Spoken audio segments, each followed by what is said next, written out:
Hey everyone, Carly here. It's a Gentlebeard lemonade stand meet cute for this week's epitizer. Pilot Pirate has sent in her podfic narration of Anathxmadevice's When Life Gives You Lemons, a short 6,600 word fic.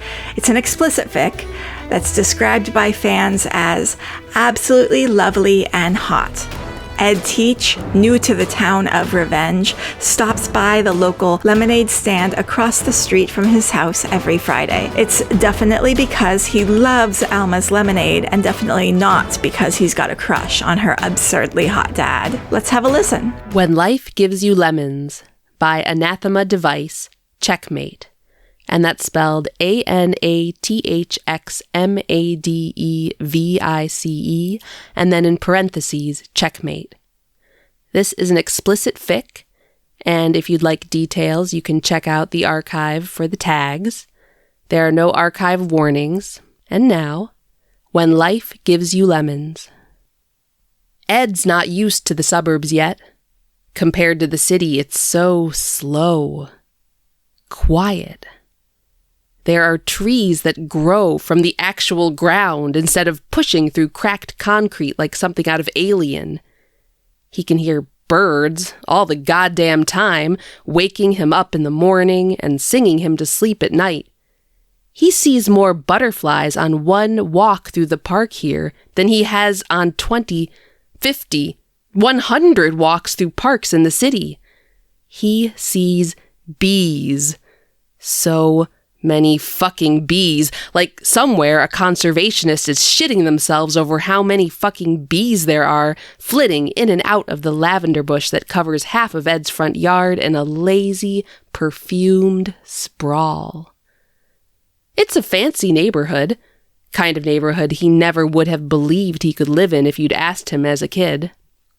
But, well, he fell into coding at the right time and was good enough at it to make a lot of money, until it all became meetings and strategies for growth and reports for the directors, and he had become bored out of his fucking mind. So he let his therapist talk him into prioritizing his mental health, and now he's retired at 48, something dangerously close to wealthy, bought a house on a whim, only because it's in a town called Revenge, which had sounded too ridiculous to pass up. He's only unpacked 4 moving boxes and 1 suitcase. Hasn't been to the good grocery store in the next town over yet, so he's living on ramen noodles and takeout. But the gate that separates his new front yard from the sidewalk is painted a deep forest green, and he never thought he'd live in a place with a gate or a front yard, and sure, he's only been here 6 days, but maybe there's something to be said for it. Ed walks a circuit around the neighborhood and arrives back at his house 1 hour and 7 minutes later. It's nice. He does it again the next day, and the next, and by Friday he's kinda bored of the walk, but does it anyway, just so he can say he's got dressed and left the house today if Izzy calls and asks. He debates doing a second loop just to mix things up, because the sun is warm and the air is clean, and because it's barely noon and he's got shit all else to do. That promise of free time in retirement, he realizes, is only exciting if you've got something to fill it with, and 30 years of non-stop work have left him pretty lacking in hobbies. Hey, mister! There's a girl across the street, maybe 8 or 10 or 12. Ed doesn't know how he's meant to tell the difference. She's a fucking kid anyway, old enough to use the bathroom independently, not old enough to drive. Would you like to buy some lemonade? It's only $1 for a small cup, or $1.50 for a big one. Ed looks again, and yeah, sure enough, the girl across the street is manning a lemonade stand. A trestle table covered with a red gingham tablecloth that looks like something straight out of the Great British Bake Off, a stack of paper cups, and a huge vat of lemonade.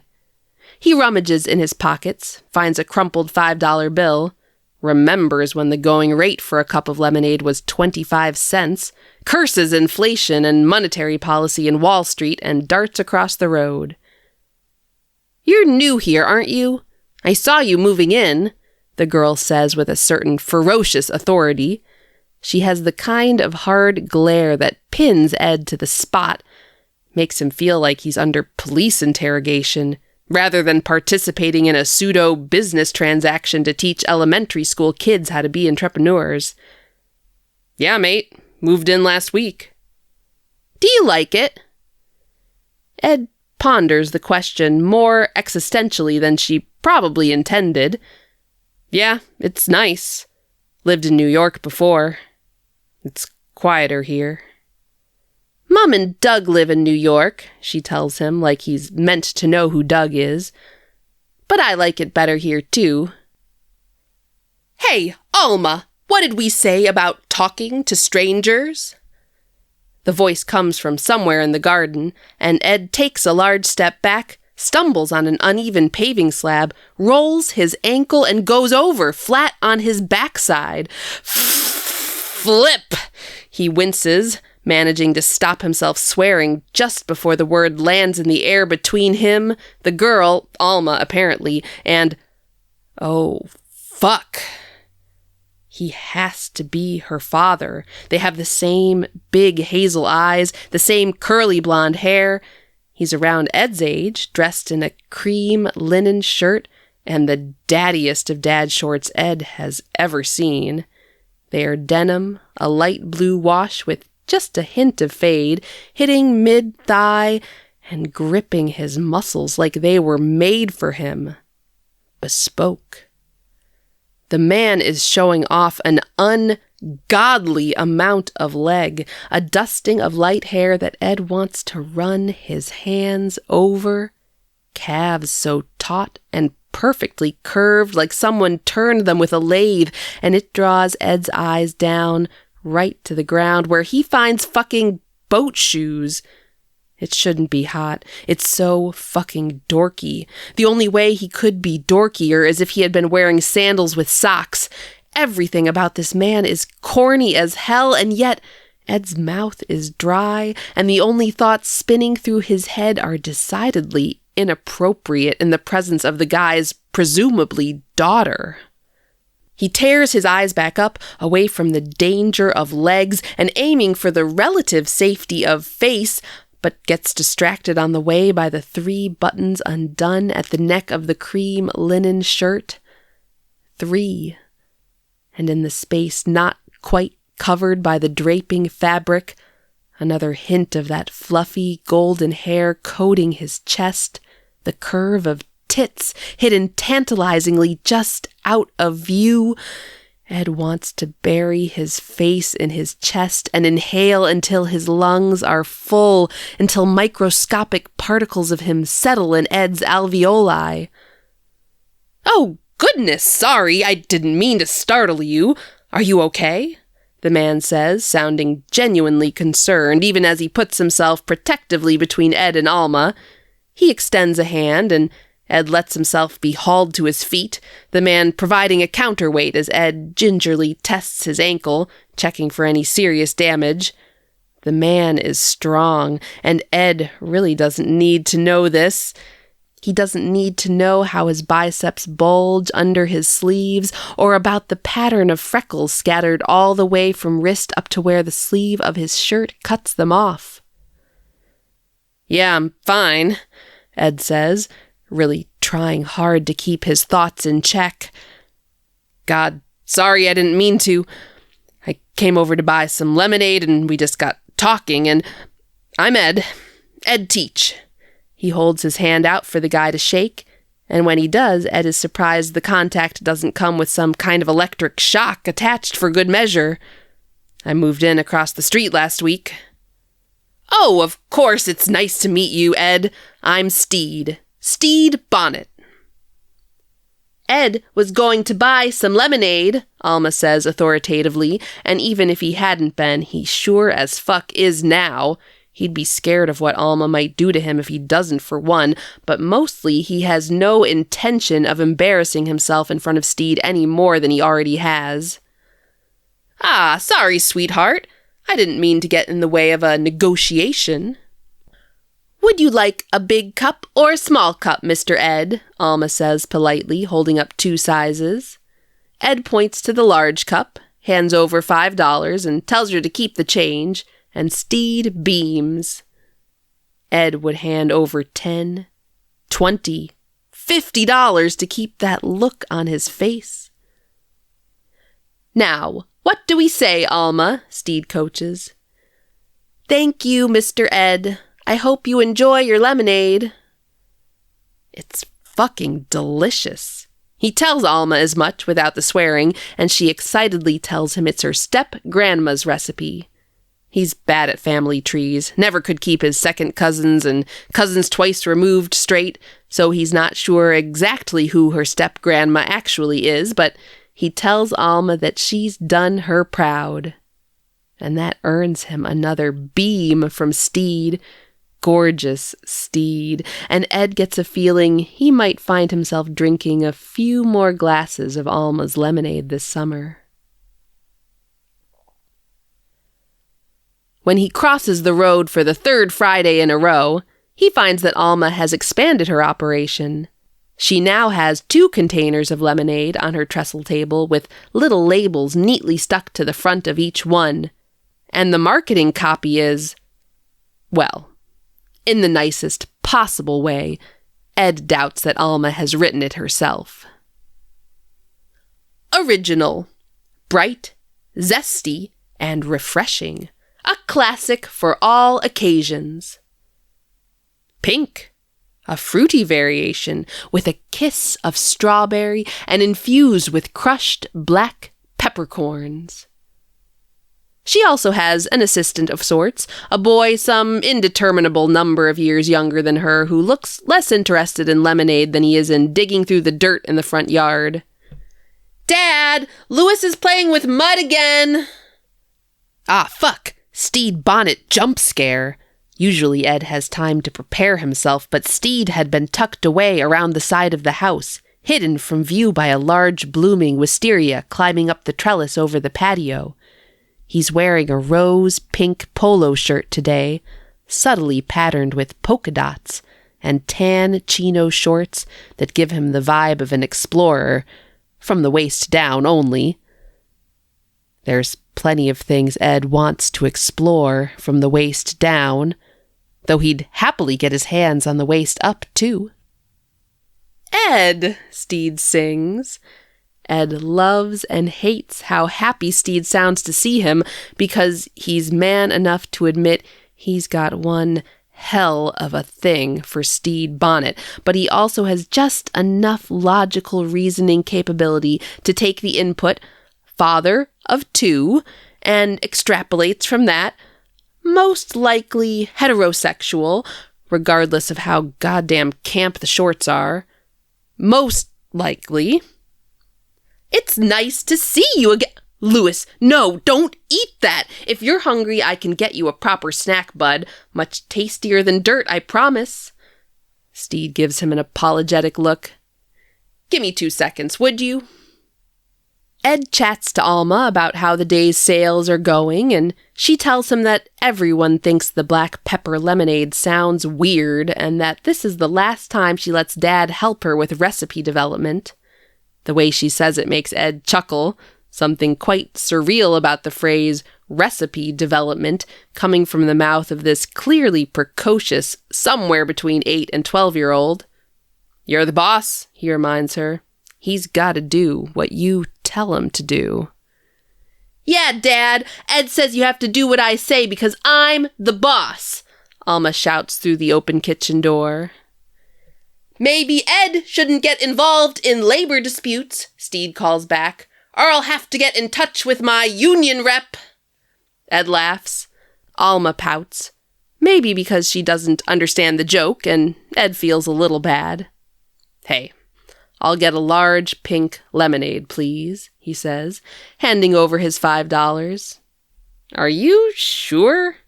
Alma wrinkles her nose and then drops to a stage whisper.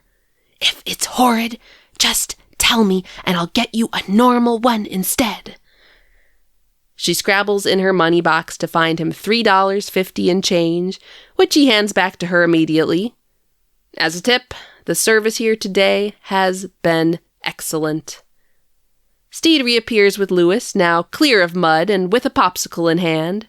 Steed's got one for Alma, too, before she can claim favoritism. Ed got the pepper lemonade, Alma tells Steed.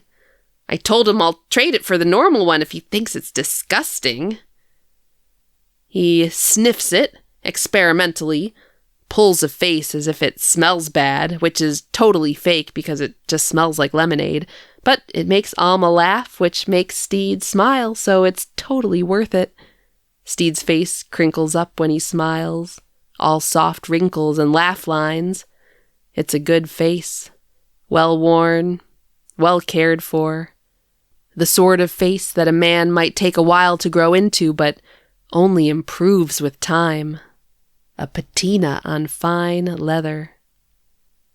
Oh, Ed says, swallowing his first mouthful and not holding back the hum of appreciation. Oh, that's... wow. See, Dad, no one wants pepper in their lemonade. Nah, Alma, it's great, he promises. Really good, very satisfied customer here. 5 stars. It's the sort of thing Ed might order at a fancy cocktail bar in the city, shaken over ice with a healthy measure of top-shelf vodka. Spicy, floral, sour. It's complex. What it is, he thinks, is absolutely fucking ridiculous for a lemonade stand in the suburbs run by Steed's kid daughter. Black pepper, strawberry lemonade? What the hell were you on when you dreamt that one up, he says when Alma is distracted by her next customer. I don't know, Steed says, flushing a little. I'll promise Alma not to make it again. Clearly this is not the audience for avant-garde flavors. You're a lunatic, mate, Ed says irreverently. I fucking love it. Really? Oh, fuck yeah. Any other weird lemonade recipes you want to try out? I'm your guy. He stumbles downstairs, cursing whoever is ringing his doorbell at this time in the morning on a Sunday, yanks open the door and... oh, it's Steed. And Ed's wearing old pajama bottoms, worn thin and frayed at the hem, and nothing else, and he feels a desperate need to cover up his bare chest until he feels Steed's eyes rake down him, catching on the hawk tattoo just underneath his clavicle, and oh, that's interesting. That little blush on his cheeks, and the way he doesn't avert his eyes. Most likely heterosexual turns into potential homosexual inclinations. Possibly a bit curious at the very least. Can I help you? Ed says, realizing they've been kind of standing there staring at each other for long enough that it's weird. Steed blinks out of his very objectifying reverie that Ed is very okay with, holds out a large plastic bottle with a screw-top lid, gotta be 2 quarts at least, and hands it to Ed. The liquid inside is translucent and the palest green, almost sage. Lemonade, spiked with rosemary, he explains.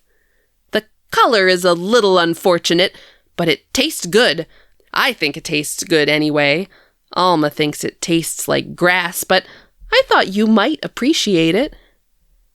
Ed looks at the bottle in his hand, back at Steed, remembers he's shirtless, remembers he's in his pajamas, and apparently it's nearly noon, so that's embarrassing, because functional adults don't sleep in until noon on the weekends. Steed's probably already got up and gone to the farmer's market, foraged some fresh rosemary, spiked his homemade lemonade, brought it around to share with Ed. Is Alma going to kill me if I don't pay for this? Gotta be at least $20 worth of lemonade here. Well, actually, I made this for you especially, Steed says, the tips of his ears turning a little pink. I can't promise it's up to Alma's exemplary lemonade standards, but the kids stay with their mom on the weekends, and I wouldn't want to deprive you of your lemonade fix in Alma's absence. Steed's eyes flick to his tattoos again, or maybe not. Maybe he's just looking at Ed's chest, the canvas, not the artwork, and then looks back at Ed's face. "Anyway, I won't tell her if you don't," Steed says, looking up at him with a coy little smile, like he knows exactly what he's doing with his dad shorts and his fucking teal and silver Hawaiian shirt hanging open over a dangerously tight-fitting V-neck white t-shirt, crisp and unwrinkled and stretched over his chest, and oh God, the lemonade dilf is flirting with him. This isn't happening. This isn't happening. It can be our little secret. He's aiming for smooth, suave, hoping to whoever's fucking listening that it's obvious that he's flirting back because he's forgotten how to do this in real life. Hasn't had to in years, all apps and quick hookups, but he's practically feral for the warm flush of pink across Steed's creamy skin. He wants to suck lemon juice and sugar off Steed's fingers. He wants to drink rosemary-spiked lemonade directly out of Steed Bonnet's mouth. He thinks about inviting Steed in, despite the fact he's shirtless and that his house is an embarrassing mess of cardboard boxes and crumpled balls of ripped-off packing tape and clutter everywhere, and that he's not brushed his teeth or his hair yet this morning, but in the time it takes him to figure out how to shape the invitation into a proper sentence, Steed is already leaving. "Well, I hope you enjoy it more than Alma did, at least. See you around, Ed." And he does this cute little wave and scrunches his nose when he smiles, and Ed hates to see him go, but oh fuck does he like to watch him leave. The next week, it's matcha green tea lemonade, and the week after, rhubarb and rose. Steed tips him off that the rhubarb and rose is fantastic with gin. Ed would usually scoff at gin and lemonade, but Steed's lemonades are so deliciously sour, not the sticky sweetness of commercial stuff, and he lets out a noise after that first sip that he's glad no one had been around to hear. Every time he tries to ask Steed to stay, share a glass with him, and every time Steed manages to be halfway down the garden path before Ed can get the words out. And it's weird. Usually Ed would take that as a hint that the guy is just being friendly, or has a generous streak a mile wide, or maybe a sociopathic need for positive reinforcement about his weird lemonade flavors. But when he goes to get his regular fix from Alma on Friday afternoons, Steed spends the whole time looking at him like he wants to rip the shirt right off Ed's back. So he's determined to do something about it. Got a whole plan for when Steed comes around with a new flavor. Gonna grab him by the fancy shirt and yank him over the threshold, fuck the lemonade, bundle him against the wall or onto the sofa or something, and find out what Steed's mouth tastes like. The plan goes out the window when his doorbell rings at 7:30 on Friday evening. Ed's in sweatpants and a t-shirt stained with splodges of the tomato soup he spilled on himself earlier, so of course it's Steed. "Hi, Ed. I was hoping for a favor." Ed doesn't tell him that he can have literally whatever favor he wants. Reckons that might be coming on a bit strong. Oh, what can I do for you?" "The lavender in your front yard," Steed says, helpfully pointing over his shoulder, in case Ed had missed it somehow. The lavender is his front yard at this point. He should probably hire a gardener to deal with it, he thinks. Some other time when Steed Bonnet isn't on his doorstep looking dangerously edible. "Would you mind if I took a few sprigs for my new recipe?" Yeah, of course. Yeah, mate, help yourself." His mouth moves before his brain catches up. "Wait, Lavender? Steed, how do you come up with this shit? And then Ed watches as Steed's face twists into something dejected, draws into himself. And Ed's heart breaks a little, because really, does Steed really not know that he's completely, entirely obsessed with this maniac and his fucked up lemonade flavors that never seem to fail? He backpedals quickly, grabs Steed's hand in his. His palms are slightly sweaty from the evening humidity, hands soft and smooth and untroubled by too much manual labor, and Ed's fingers catch on a couple of chunky rings beset with large gemstones. Ed wants to stroke them, run his fingers up and over every ring, every knuckle, every sinew and vein and ligament. That was meant in a good way, man. You know how hard it is to find someone doing something original in fucking lemonade? You're incredible. Ed is feeling bold, like maybe he should accelerate his plan by a day or so, because Steed hasn't freaked out about the hand-holding thing, and Ed's never been good at waiting anyway. Will you show me how you make it? It only takes 15 minutes for Ed to change into a less terrible outfit, fix his hair, put on a little cologne, and generally make himself more presentable before he crosses the street, knocking on Steed's front door.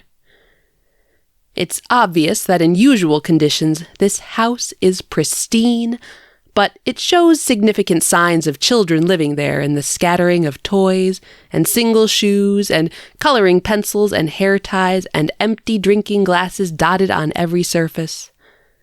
The rooms themselves are carefully decorated with a flair that fits with everything Ed knows about Steed, all wood panels and soft furnishings, ornately embroidered textiles, and warm, low lighting, rich hues of ochre and magenta and teal.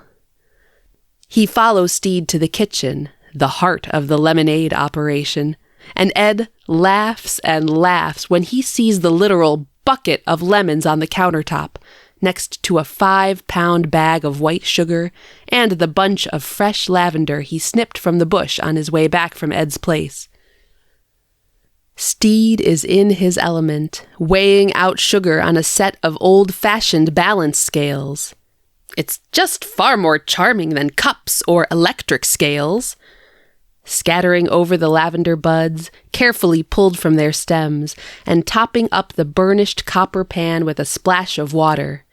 He stirs gently as the sugar melts, the motion causing his biceps to flex just enough under his shirt sleeves that Ed can't stop looking, and the kitchen fills with an aromatic, floral scent. It's only a minute or so later that Steed removes the saucepan from the stove, sets it on a little wooden stand to cool down, and claps his hands. Lavender syrup done. Really? That's it? Ed had expected a bit more theater, a bit more fuss, but that's it. Just a lot of sugar, a little water, and the flowers? Well, it needs to steep for a while to really bring the flavors out. We can get going with the lemons while we wait, though.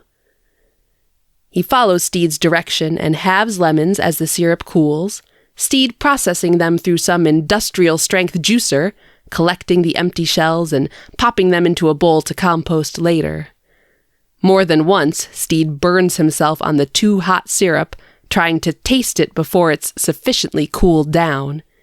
He scoops a little up on a teaspoon, runs his finger through the puddle he's collected, and lifts it to his mouth, sucking off the syrup, catching every drop with a flick of his tongue, peeking pink between his lips. Ed has to put the knife down, his attention very much elsewhere.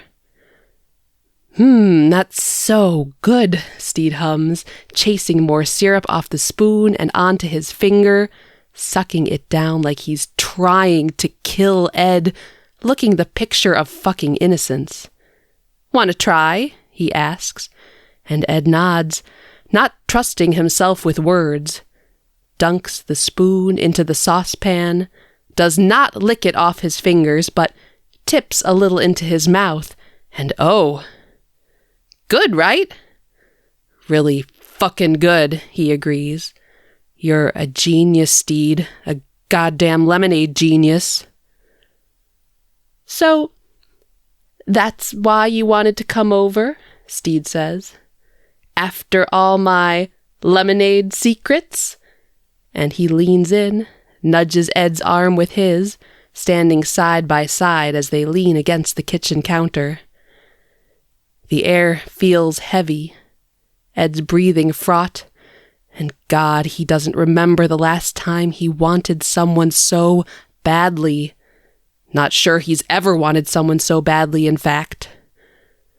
Steed, Ed says, because if he doesn't do this now, there's a chance the night might slip away from him. The lemonade is, great and all. Love this lavender thing you've got working, but, well... He tips his head to one side, presses in a little closer, lets his hands find Steed's, sparks jumping the gap between them. That's not exactly why I wanted to come over. If he were a gambling man, Ed would have put $50 on it being physically impossible for Steed Bonnet's eyes to get any wider. Fortunately, he's not a gambling man, because he would be $50 worse off right now. Oh, Steed breathes. Really? I mean, I'd, hoped, didn't want to, assume. Steed. I don't know, maybe you did just really like lemonade. Doug's mom's recipe is absolutely delicious. Best lemonade I've ever had. All I do is tinker around the edges, so... Steed. Ed squeezes Steed's fingers, and he finally shuts up. He's close enough that he can feel Steed's breath on his cheek, hear the low whimper that escapes his pink, sugar-tinged lips, and Ed really wishes he hadn't changed into these jeans because there's really not a lot of room to play with, his cock already starting to strain at the zipper. I really want to kiss you, he says, testing the water, and Steed breathes out a soft, desperate, yeah, so he reckons he's cleared for takeoff. It's the most restrained, careful kiss of Ed's whole fucking life. Steed's mouth tastes like sugar and lemons and lavender, and Ed could live in it, the sweet and sourness of it, the sharp acid and the perfume. He knows it's the syrup, he knows that, but it works for Steed too, sweet and aromatic, soft but punchy, unexpected. Okay, he checks. Steed laughs. Look, I appreciate the gentlemanly approach, but honestly, I've been thinking about you for weeks and I'm not sure I can wait much longer. Oh, hell. Ed does not need to be told twice. He presses Steed back against the island, hands braced on the countertop on either side of him to box him in, and they kiss, bruising and desperate. Christ, Ed says, resting his forehead against Steed's, eyes pinched close. Jesus fucking Christ, Steed, fuck. Fuck is right. Steed's swearing is a joy to behold. Ed makes it his mission to keep Steed saying fuck over and over, dragging the word from him when his mind has otherwise gone blank from pleasure. I think upstairs, though, just thinking about, food safety. Ed throws back his head and howls with laughter. It takes a few attempts to make it to Steed's bedroom because they both find it hard to keep their hands off each other long enough to manage steps. They battle with shirt buttons and tangled necklines. Finally, thankfully, discard Ed's jeans on the bedroom floor, collapse onto the bed. Ed settles on top of Steed, straddling his thighs, only underwear separating skin from skin. He runs his fingers through the thatch of hair covering Steed's chest, over the buds of his nipples, lingers there for a while to tease out the breathy gasps that Steed tries to hold back. Oh, fuck, man, He rolls a nipple between thumb and index finger, squeezes just a little to see how Steed reacts. He squirms with a biting, fuck, Ed, that he wants to bottle for his own personal consumption. Burn it onto a fucking CD. Make a mixtape that's just Steed saying his name like that.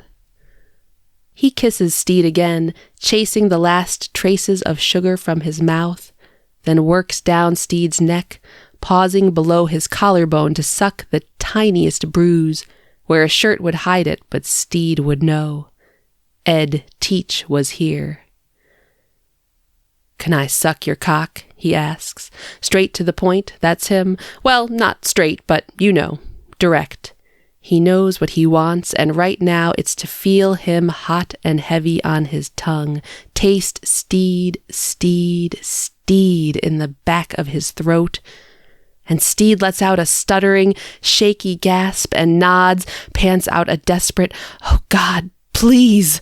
And he needs no more invitation to work his way down Steed's chest, pausing to tease a nipple between his teeth, soaking up the way Steed babbles through the pleasure and the hint of ache, rolling his hips in search of some friction.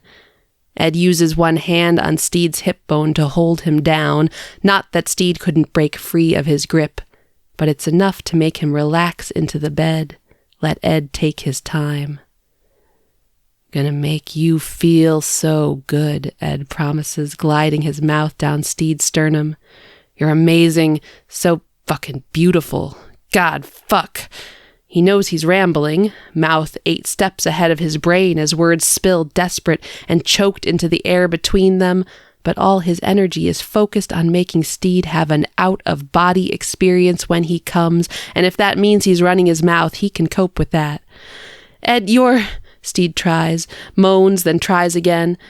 It's great. It's so good, but I really need you to touch me, like right now." Ed pulls back far enough to get a proper view of him, and it's gorgeous. His fists are clenched around crisp bed sheets, clinging on for dear life, and his cock is a thick line soaking a dark patch into the cotton of dark blue briefs. "Or I think my heart might actually fail, not in a poetic, metaphorical way. Think it might actually give up if you don't put your mouth or hand or something on my cock immediately." Oh, he's bossy. He's a bossy fucking bitch in bed. Ed doesn't see that coming, and he likes it. He digs his fingers under the waistband, Steed helping him along, lifting his hips off the mattress so Ed can pull the briefs free, shoving them down his legs. "Fucking hell, Steed," he chokes out, taking in the whole sight of him, his cock sitting a dark, flushed pink against his stomach, a bead of pre-cum glistening at the tip in the low bedroom light. Steed Bonnet is the most beautiful creature on this random fucking planet in this remote corner of the universe, and somehow he's the guy who lives in the house across the street from the place Ed bought on some pathetic, desperate whim to make his life less fucking boring, and that feels kinda like a sign, which is great, something for him to mull over in the morning, but right now he's never wanted to put his mouth on a cock more in his life. The sound in Steed's throat dies with a rough, ragged edge when Ed takes him into his mouth, like a short circuit between cock and brain has taken out the communication center, and Ed lays his tongue flat, runs it along his length, settling against the weight of it, enjoying the way Steed squirms. He wants to map out every spot, wants to know this cock so intimately that he could take Steed apart and put him back together again with the merest flick of his tongue. He sinks around him slowly, letting Steed fill his mouth as he bobs his head a little further each time. Wraps his fingers in a ring in front of his lips, sliding his hand down in time with his mouth, helped by the slick of spit and pre-cum. Steed keeps trying to fuck into his mouth, nearly makes him gag with one poorly timed thrust that makes Ed pull his mouth away and tell Steed to stay fucking still. And Steed giggles, makes no promise, but he's better from then, letting Ed work himself further, take Steed deeper at his own pace. Steed's fingers find their way to his hair. He'd already thrown it into a bun when he arrived, one of Steed's food safety things, but he works his fingers in anyway, firm pressure on his scalp. Steed could direct him like a puppet on a string if he wanted to, and God, Ed wants him to hold him down until he chokes on Steed's cock, wants him to pull his hair until Ed's a writhing, panting mess. There are so many fucking things he wants to do with Steed Bonnet, to Steed Bonnet, and the hand in his hair is all the encouragement he needs to take Steed deep, willing his throat to relax enough to accept the intrusion without gagging. He manages it, nose buried in the soft hair at the base of his cock, works his throat, swallows, barely clocks the litany of praise being heaped on him as Steed babbles. God, Ed, you have no idea what you do to me. Wanted this since the minute I first saw you. Couldn't stop thinking about it. Oh, God, you're beautiful. You feel amazing. Yes, please do that again. And it all washes over Ed in a jumble of noise that tickles pleasantly in his brain, makes him want to give himself to this man, do anything to keep him saying things like that. Ed, God, I'm close. I'm so close. Please. Oh, God, please. Yes. He moans Ed's name as he comes, and that, paired with the feeling of Steed pulsing in his mouth, is almost enough to make Ed lose it too. He swallows all he can, not caring about the spill of saliva and cum that drips down into his beard, focused only on soft, careful strokes of his tongue to clean Steed up as much as he can. And when he sits up, back groaning from the angle, jaw aching, cock so hard he could break something with it, all he can see is the strung-out, meltingly soft look on Steed's face as his chest heaves, desperately searching for oxygen to refill his lungs. Fuck, Steed says, blinking up at him. Ed wipes a hand through his beard, damp and matted, and it comes away coated in a slick mixture of cum and spit that should be gross, but kinda isn't. He doesn't want to make a mess of Steed's nice sheets, though, so he grabs his t-shirt from the floor and uses that instead, and Steed laughs and tells him he's an idiot, that the sheets can handle it, and fuck it. It's worth it. Ed lays down beside him once the worst of the mess is gone from his face, but he's still pleasantly surprised when Steed rolls closer and kisses him deeply. Ed's never much liked how he tastes in someone else's mouth, but Steed has no such concerns and doesn't stop kissing as his hand reaches down to palm at Ed's achingly hard cock. Gotta get these off, Steed says, breaking the kiss to focus his efforts on Ed's underwear. Could think of something else you can get off, too. Steed giggles again, and it's fun. This is fun. He can't remember the last time sex had been fun, and Steed is such a dork and the hottest fucking thing he's ever seen, and it's one hell of a combination. What do you... God, Steed, just jerk me off, please. I'm not gonna last long. Steed grabs a bottle of Astroglide from the bedside table, squirts a little on his fingers to ease the way. The pressure is exquisite, perfectly balanced between tight and gentle. Ed allows himself to melt into it, not worry about the sounds he's making or the faces he pulls as Steed works him closer to the edge. You're so beautiful, Steed breathes, keeping his hand moving at that precise, devastating rhythm. Love those sounds you're making for me. Love hearing how much you want this, how good you're being for me. Oh, God. Ed's words come out strangled as he thrusts up into the tight, slick heat of Steed's hand once, twice, and his hips stutter as he comes hard over Steed's hand. He keeps stroking him through it, plays with his hair, presses kisses into the crick of his neck as Ed's breathing slows, pulls his hand away just as the sensation becomes too much. "Fuck," he whispers. "That was, quick. Sorry." Which isn't surprising, given he's been hard from the moment Steed sucked lavender syrup off his fingers. "Don't be. It's a compliment, really," Steed says brightly. He grabs Ed's t-shirt again and wipes his hand, before using it to clean the cum off of Ed's stomach, too. "Hey, fuck you, that's mine. No point ruining 2 shirts now, is there?" And with Steed looking at him like that, he really can't bring himself to care much about the shirt.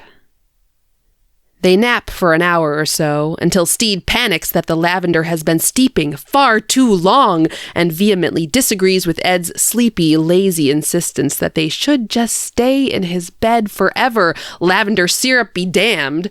So they throw their clothes back on, Ed stealing one of Steed's fancy shirts to replace his irreparably stained one, and stagger down to the kitchen. "If the lemonade tastes like soap, I'm blaming you." "Me? How is this my fault?" "Because you invited yourself over under the pretense of lemonade making, and then seduced me." "I didn't hear any complaints, mate." Steed strains out the lavender, adds the syrup to a jug with the lemon juice they squeezed earlier, then tops it up with soda water. Stirs it, watches the syrup swirl until it's all mixed in, grabs 2 glasses, fills them with ice, and pours a lemonade out for each of them. Ed takes a sip, and fuck, he'd tell Steed it was the best thing he'd ever tasted, even if it were disgusting, because the guy is a lunatic, and Ed might be a little bit in love with him, but it actually is delicious. "Not soapy at all. Perfect amount of lavender, I'd say." "You know, you're right," Steed says. "God knows where we'd be if we hadn't let the syrup steep for," he checks his watch, "nearly 4 times longer than the recipe suggested." "Shitty lemonade is where we'd be," Ed adds, taking another sip, because his throat is feeling a little tender, and the cool sweetness is doing wonders to soothe it. "Recipe is bullshit. Think we nailed it." "Right?" Steed reaches out and clinks their glasses together in a toast to something unspoken. "You know, Ed, I think we make quite a team." "Yeah, we fucking do." "Maybe we should do this again sometime?" Steed asks, looking pretty coy for a guy who just had his cock down Ed's throat. "Like, maybe next Friday night after the kids go to Mary's? Make some more of our lemonade?" Ed likes the way he says that, "our lemonade," even though all he did was slice some lemons in half. "By which you mean sex, right? Like, not that I don't like the lemonade, but yes, Ed, I mean sex." Then, fuck yes. The end. I hope you enjoyed that fic. If you did, please leave kudos and comments on the archive page of the author, and I also appreciate notes on the podfic page. Thank you for listening. That was When Life Gives You Lemons by Anathxmadevice, read by Pilot Pirate. If you enjoyed this work, definitely head to both their AO3s listed in the show notes and give them a comment and a kudos. And if you'd like to narrate anything for us, just find a fic you like, get the author's permission, then send the audio file to ourflagmeansfanfiction@gmail.com. And if you enjoy memes and R-Flag related hilarity, follow us on Instagram at ourflagmeansfanfiction, all one word. As always, do creations, be cringe, commit crime. Bye!